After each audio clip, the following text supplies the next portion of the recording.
Of two new books, Moda Merrymakers and Moda Blockheads. So our first book is an all-star cast, which means we have, I believe, 16 different projects in the book, each brought to you by one Moda designer. And this is participation required because the designers won't even come out if we don't sing them in. They're listening. So you all have your little half sheet. We do. Get that.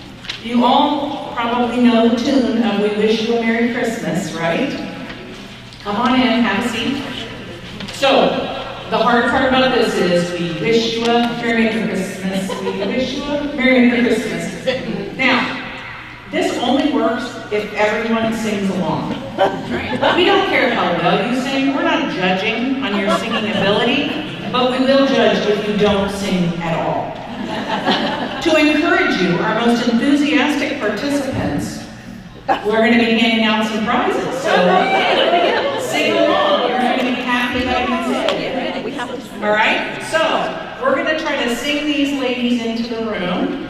And are you ready? Yes. We're on the We Wish You a Merry Christmas side. Don't fold your paper up and throw it away because there's more in the middle. Okay, you're excited.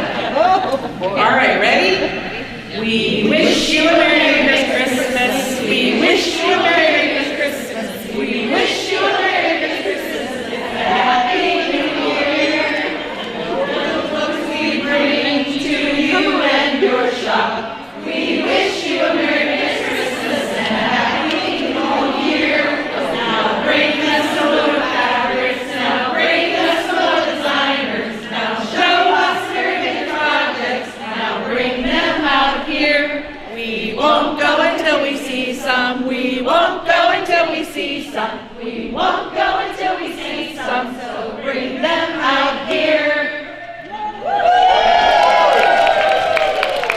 Did it work? Bring them on. All right. Our first designer is none other than Corey Yoder.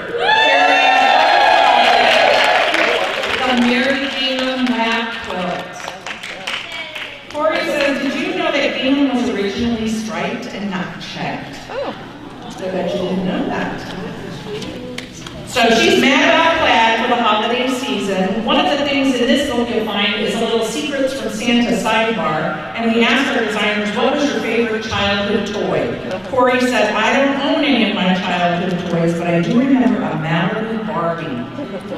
She had to save her money to buy it. It cost her $7, and she remembers counting her pennies until she could purchase it. Thank you, Corey. Next up, none other than me and my sister, Barb and Mary. They have the Twinkle, Twinkle, Waffles. Bright starbursts pop out against a snowy white background. They're known for their snowy white. Because some of the pieces of this quilt are cut on the bias, they recommend starching it. And one of my favorite questions we asked these two lovely sisters, no fighting, naughty or nice, which are you? I'm going to flash. Watch. Oh, you're going to flash, all right. We said they're quite a pair, just like Dasher and Dancer, Prancer and Vixen. What is your favorite holiday treat? Here's their answer. An old family tradition called gobs. Our mother made them forever and they're gobbled up within a minute, but that's not how they got their name. Mother says it's named after sailors called gobs, but we've never researched it. Typically they're called whoopie pies, but we still call them gobs. How about that? Next up, our designers. Two of our designers are not here with us today. So one is Kathy Schmitz. She did the Cheers bottle bag, and the other is from Joanna Figueroa, and she created a set of little mini stockings. So the Cheers bottle bag is made using only a chain stitch. And a little bit of French knots, but Kathy has created this whole holly leaf design using a chain stitch, and she's got a clever way to create a drawstring on the bag that doesn't involve a safety pin trying to feed it through a casing, so make sure you check that out. Kathy's favorite holiday tradition is opening Christmas stockings. She hand knit stockings for her family about 20 years ago, and she says they're giants, they put all sorts of fun gifts in them. And Joanna's mini stockings have little appliqué wool on the bands of the stockings.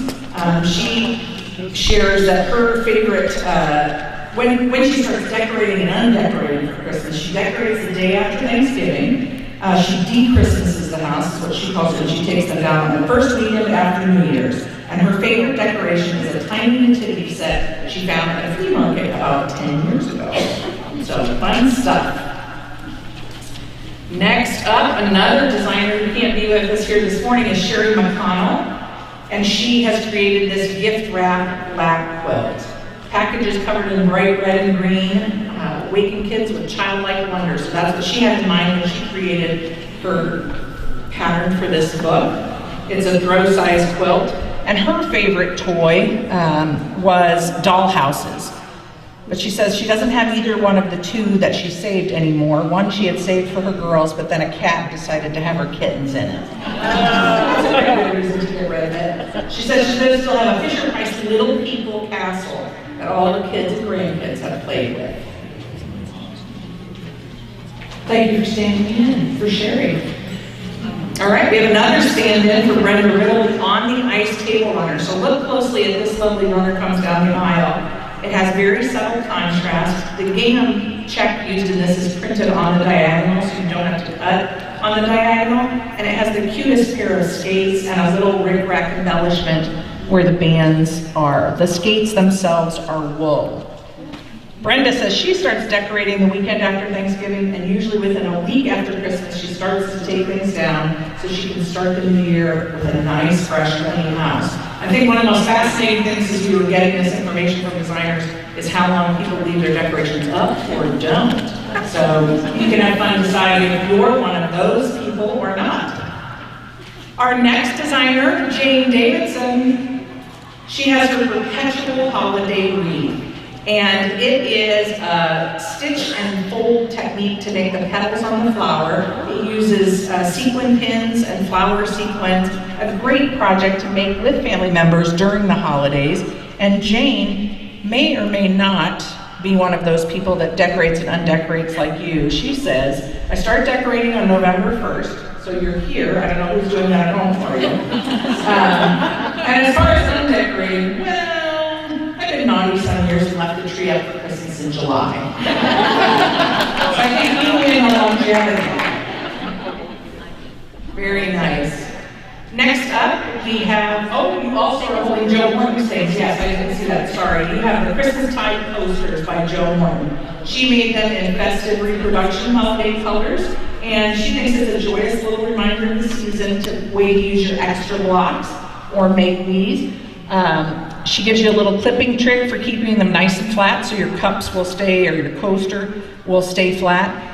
Jo was asked when she opens holiday gifts, and she said, we don't exchange gifts. When we first got married, it wasn't in the budget. When the budget did allow, we were used to our habits, so instead we vacation and find things that we love. If it works in our home, we buy it. We don't wait for the holidays, we're making memories. So, good advice for all of us.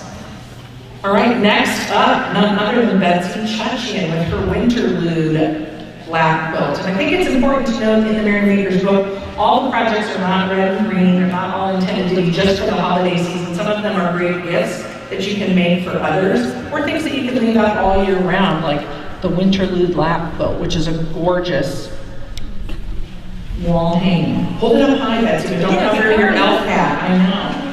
One of the questions we also asked is, how many trees do you decorate? Several years ago, Betsy says she switched from one great big tree to 4 to 5 foot trees. She decorates each one differently, from a traditional green tree all decked out with Santas and red balls, beads, and white lights in the living room, to a white feather tree with colorful antique glass balls in the dining room.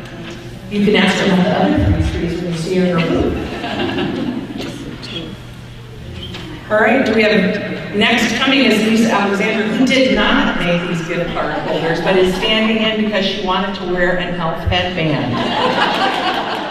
Your dreams have come true today, Miss Alexander, with the special delivery gift card holders made by Carla Eisenach of Sweetwater. These are the cutest little card holders, whether you like to give your friends Starbucks gift cards or you like to keep all those little cards that you're always like, I know I could have a dandy dog if I could only find my punch card. If you had this, you'd always know where your dandy dog card was. So this little gift card holder is made with folded corners partners that pull the gift card in and then bound like little mini quilts. So if you're trying to teach binding to your customers, this would be a great project. Carla says they open holiday gifts at her house on Christmas Day, starting with the youngest and working their way to the oldest. So you might find some new traditions for your family in here as well. Next up, fresh from Wisconsin, Lisa Manji of Primitive Gatherings has her wool snowman door hanging. Now, it's important to note this stocking is not a real stocking. You cannot put your hand inside of it, but you can put your arms around it and love it all season long. He could hang on your door, on your wall. Lisa, I think you had some people working on this project and mounting it on a piece of black wool to create a little mini wall hanging that was not dimensional along the edge. No need to fill it with goodies, it's packed full of fun in the making. And Lisa shares that when she opens holiday gifts, I love this one. My husband Nick and I did 25 days of Christmas last year. We opened one present each day in December till Christmas. Fire up, people, there's still time. If somebody wants to draw my name, I would open a present every day in December. It'll be perfect. Thank you, Miss Lisa. All right, next up, none other than Pat Sloan with her beautiful Christmas cabin quilt. It's a combination of log cabin blocks and applique snowflakes. Pat shares with you her donut method for fusing in the book as well. And some of her secrets, Pat says her favorite childhood toy, she would have to say, was Barbies. Anytime she got a Barbie, it was her favorite thing to receive. She still has a Barbie that speaks German because she lived in Germany when she got it. What does she say? Ich sprechen Sie Deutsch. Sprechen Sie Deutsch. Good thing. There you go. Thank you, Miss Pat. I love her polka dots on the back. Pat always has a great red polka dot. Thank you, thank you. Okay, next up we have another stand-in elf carrying two table runners. The Peppermint and Pine table runner by Sandy Klopp is the one that looks like peppermint. Clever naming. Sandy Klopp says her favorite toy was a hand-cranked clamp to the table Singer sewing machine, and she still has it. How fun is that? The other runner is by Bonnie Olafson, Bonnie and Camille. She has a vintage star runner, and her favorite holiday tradition is that the grandkids get new pajamas every year and open them on Christmas Eve. On Christmas morning, everybody waits on the stairs. Can you imagine? If it was my family, they'd be falling down the stairs because they'd be so excited. But hers sit carefully on the stairs so they can take their annual family photo and then go into the family room together to see what Santa brought. So cute. Okay, and bringing up the last but not least project are Holiday Pennies by Carrie Nelson. These are gorgeous little house and flying geese and strippy pennies.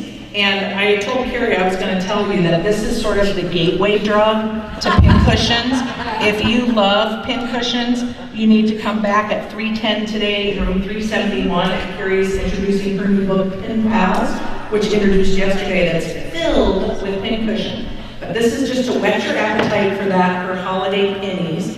And Carrie shares a little fun fact about her holiday season. And her favorite holiday tradition, she enjoys the hustle and bustle of grocery shopping a day or two before Christmas. I'm going to give her a list and another stuff. And she says, and I can't forget Christmas music all day long for weeks.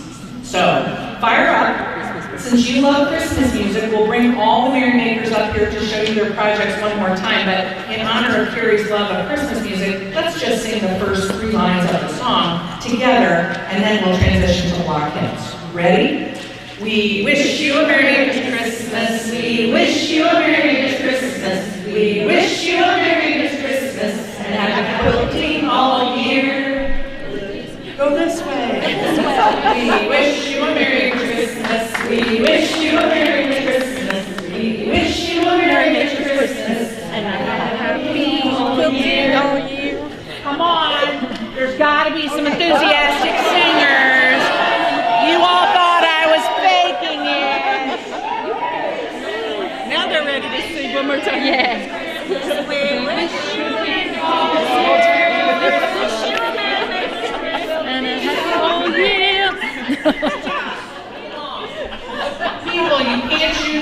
lot at the get-go, right? And we learned nothing. Okay, now we're gonna get serious. We're done marinating. No, we're still gonna have fun. We're moving on to the blockheads. How many of you were around when Rock Around the Clock was fun, right? I know you know the tune. Some of you are like, I'm not sure I know that one. Oh, you do. And we're going to practice it until we get it right. Okay. So, blockheads aren't even going to come out unless we sing them out. Hopefully there's a chance they're ready. Let's put this away. All right. Turn your sheet over. Here we go. 1, 2, 3, block, 4 Moda blocks. 5, 6, 7 blocks, 8 Moda blocks. 9, 10, 11 blocks, 12 Moda blocks. We're gonna rock the blockhead blocks today. When the clock strikes 2, 3, and 4, if the show slows down, we'll yell for more. We're gonna block around the clock tonight. We're gonna block, block, block till broad daylight. We're gonna block around the clock tonight.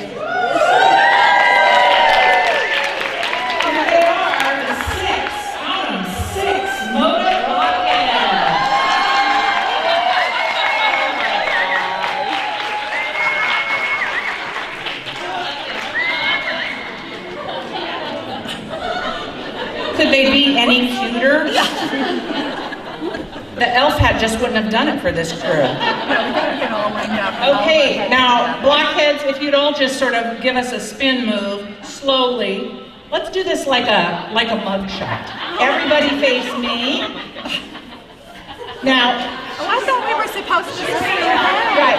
Oh no, that's like an engineering move. You gotta actually spin. Okay, so face me, blockheads. Now face the back wall. Now face the other wall, not me. Now face forward.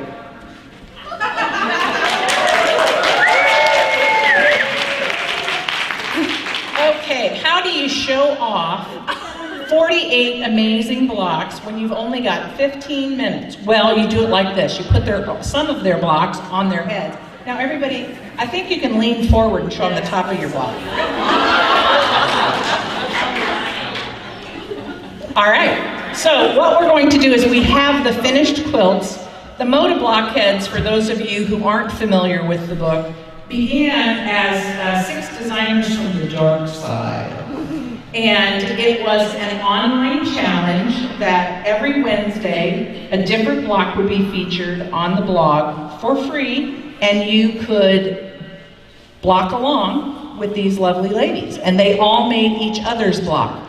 So the Moda Blockheads is a compilation of all the things that happened in that first year. Those patterns are no longer available online. If you had customers who started and dropped out, got busy, didn't get in, whatever that is, or always meant to start and didn't, they are blocking along again this year. But this is year 1. And these are the quilts they made from those blocks. So as their quilt comes through, the first quilt is going to be Betsy's. Betsy's going to come up and tell you a little something that she enjoyed about the process. And I'll give you a little tip from the book. So come on up, Betsy. Betsy shares some pressing matters to avoid bumpy basket seams. Press the triangles and their strips in the same direction and stitch rows together so the seams meet and aren't stacked up on one another. She's got a block in here that has lots of tiny triangles, which is one of her signature moves. She then twists the intersection and clips next to the seam as necessary and finishes with good press. So Betsy? One thing that'll help you with your triangles and any of your cutting is to go ahead and starch your fabric first. Lisa and I both are big proponents of starching our fabric. And that will give you more accuracy for cutting. One of the fun things I did was kind of crazy. I just wanted to see what I could make from leftovers because we were making these blocks every week. And I posted a little 3-inch block and it turned into a huge thing. And I ended up making a 3-inch block that went along with my 6-inch 3-inch block every week. Now, the 3-inch blocks are still in a stack on top of a cupboard, and who knows when they'll ever be put together, but it's a wonderful thing. It brought a lot of people in, and it was really great to blog each week, because I'm not really good about blogging, but it helped get to know people, and that was so much fun to get to know people through Blockheads, and I've met them all over when I traveled. There you go. Thank you. All right, next up, don't look too closely inside the box, but I believe it's Miss Jo Morton's quilt. Way to go, Tammy. Posing as Jo, Tammy Morton. Come on up, Tammy. All right, I'll share a little tip from Jo that she's got in the book.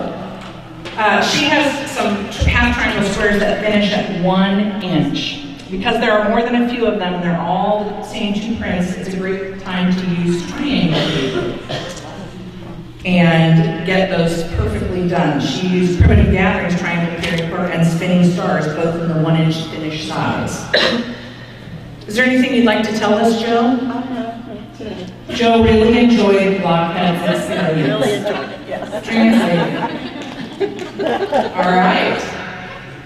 Next up is Carrie Nelson. One of Carrie's tips in the book is to sharing with people how she made a lot of alternate colorways by changing the value placement of things, turning one block into something else by her use of color and pattern, and making the original, in this case it was a shoe fly block, turn into sort of a secondary design because she didn't emphasize that shape.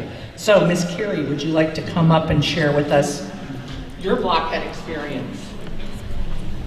I think that was part of it. I had my setting in mind since the very beginning, so I made multiples of a couple of blocks, and that was the fun, is getting to play with color placement. The other thing I think is really great about it is there's some blocks that were fairly simple, and then we had one that had 117 pieces in a 6-inch block. Who was it? I'm pretty sure they can tell she's still coming. But it was a lot of fun to mix that up with some of the more simple blocks, and especially for a shop teaching, it's a great opportunity to show people there are ways to do this. So, thank you. thank you.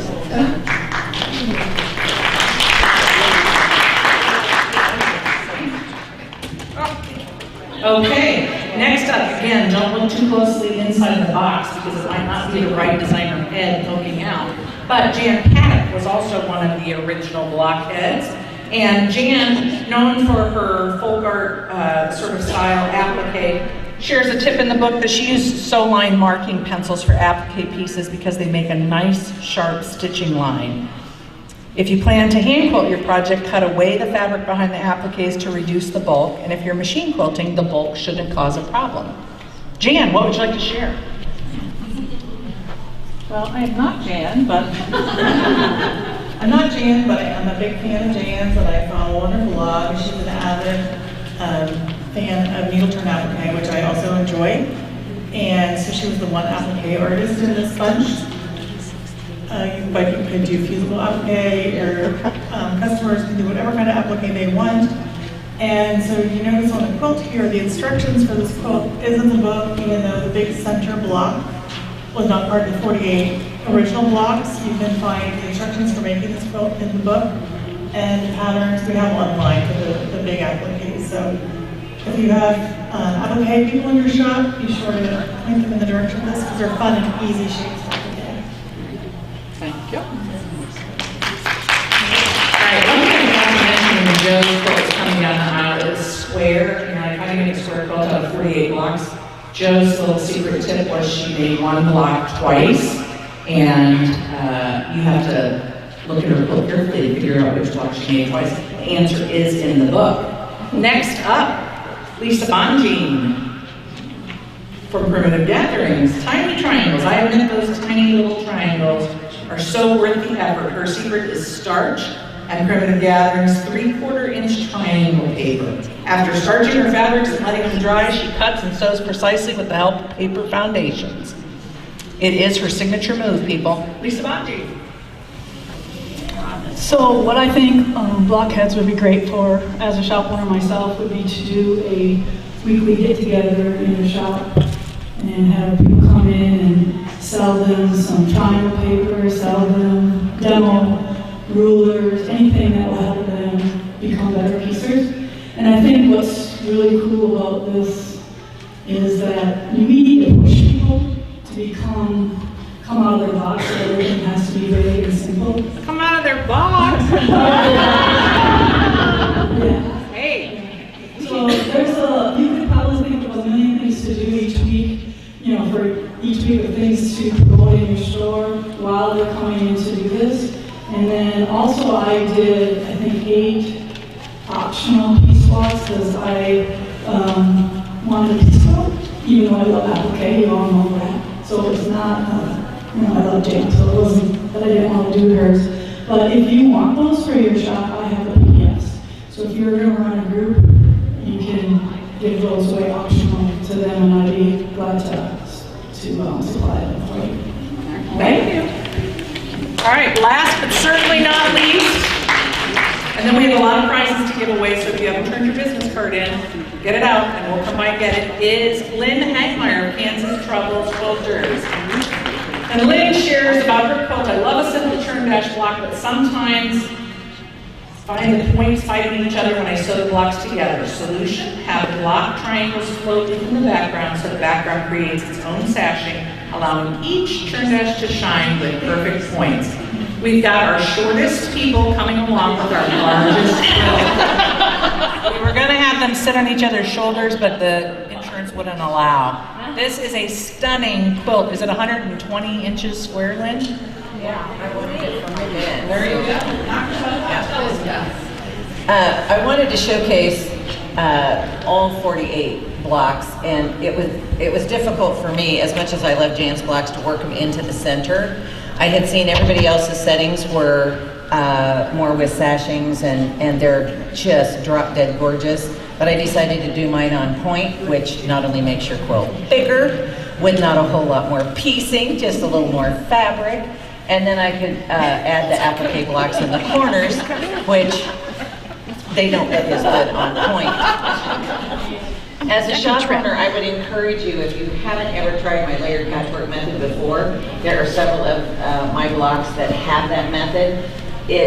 Once people see it and see how simple it isn't for every quilt you'll ever make, but if you need a quilt in a hurry, it is magic.